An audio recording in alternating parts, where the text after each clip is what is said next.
Hice esta teoría porque la confirmación de que la cabeza ha mutado aparte del cuerpo me parece un poco absurda, igual que decir que la chica fantasma es una amiga imaginaria de la ala cuando jamás ha visto un humano. En fin, comencemos. El Dipsy sin cabeza es uno de los personajes más curiosos de Slendytubbies, puesto que la infección ha funcionado de una manera muy extraña en él. Es el único infectado que posee dos mutaciones en diferentes cuerpos, además de ser el único al que no le ha crecido nada, simplemente ha revivido.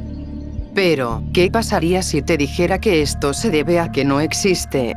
Tengo varios puntos e iré explicándolos uno por uno para demostrar la teoría. El primero de todos es que Dipsy aparece de la misma forma que las demás alucinaciones del Guardián. Me explico, aquí puedes ver cómo aparecen las alucinaciones del Guardián. Los Teletubbies aparecen delante suyo de la nada y se desvanecen cuando está suficientemente cerca. Aparecen luego de una pequeña transición blanca y un sonido curioso.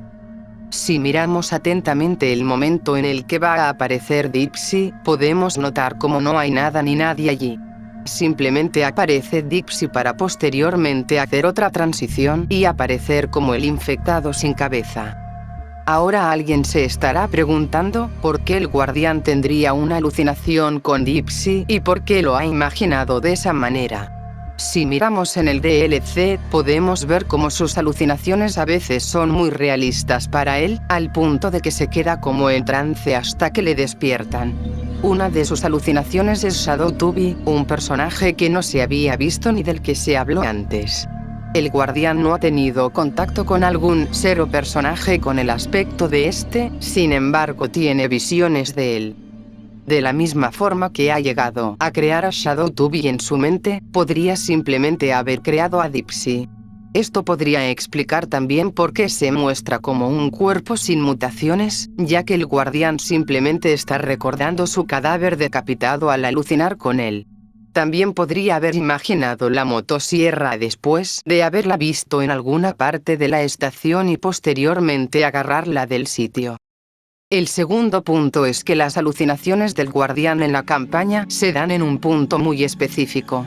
Por casualidad o no, cuando el Guardián está por entrar a la estación satélite, hay una transición hasta que lo vemos dentro finalmente.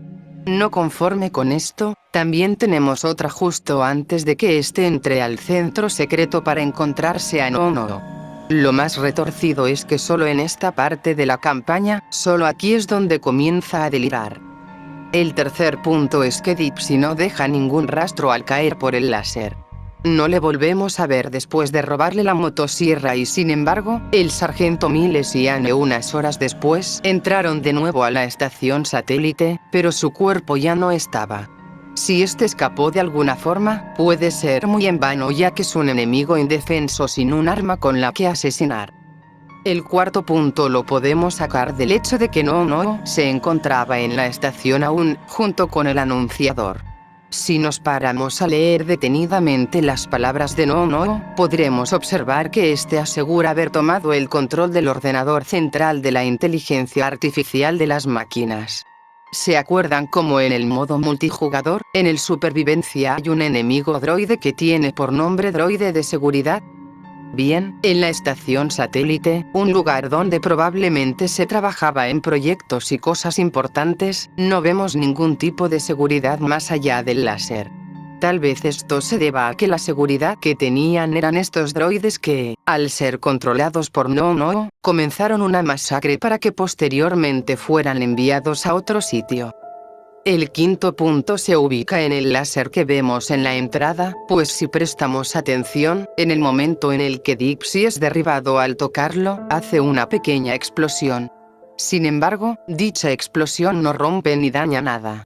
Ni siquiera daña el cuerpo de Dipsy, pareciera que simplemente lo electrocutó, pero de ser así no habría hecho un efecto explosivo de esta manera.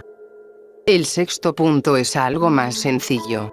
Trata sobre que la mutación sí afectó a Dipsy, pero a diferencia de lo que se dice, esta habría funcionado únicamente en el cuerpo de Dipsy, transformándole en la criatura del lago que conocemos.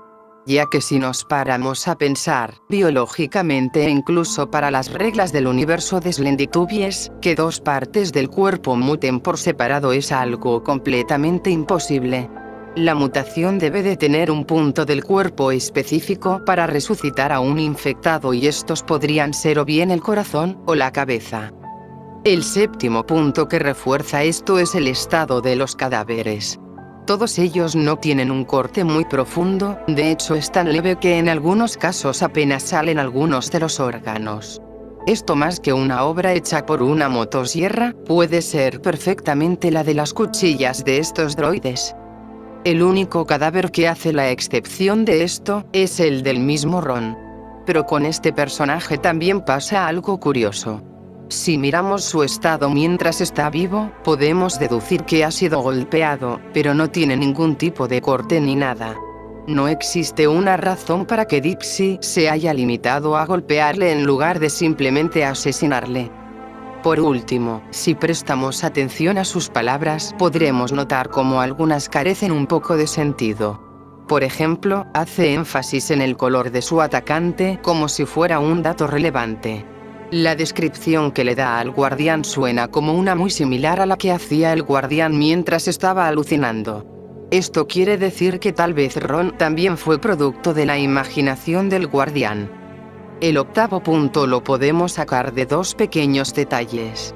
El primero de todos es que Dipsy llegó al lugar mucho más antes que el guardián y no solo esto, también le dio tiempo a masacrar a todos los Teletubbies de dentro. Además de haber sido el más rápido en llegar al sitio y haber sacado una motosierra de la nada, no hay una explicación de cómo pudo entrar en la estación. Recordemos que había un sistema de palancas y que el láser todavía estaba activo. Dipsy no solo logró abrir la puerta o traspasarla, sino que evadió el mismo láser con el que posteriormente chocó y cayó. Esto tampoco tiene explicación. El noveno punto es acerca de No-No, pues como ya todos saben, él es quien controla a los infectados y a las máquinas.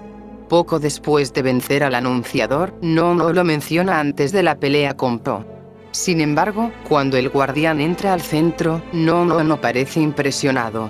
Él debía ser consciente de lo que estaba haciendo Dipsy o escuchar el ruido al menos, pero no le cuestionó al guardián el cómo logró vencerle y tomar su arma siquiera. El décimo punto está relacionado con el modo sandbox. ¿Recuerdas el sonido que hacían las alucinaciones del guardián al aparecer? Bien, hay un caso muy curioso con Dipsy en el modo sandbox. Es el único enemigo que al matarlo con la consola hará un sonido, pero no un sonido cualquiera. El último punto se sitúa en el modo supervivencia, recoger y versus. Si jugamos en la estación satélite, el enemigo del mapa es Po en segunda fase. Y Dipsy patrulla el mapa de la fábrica de papillas, cuando jamás estuvo en dicho lugar ni tiene nada que ver con él. De la misma manera en que el Yeti de fase 1 se encuentra en la otra fábrica en la versión de tarde.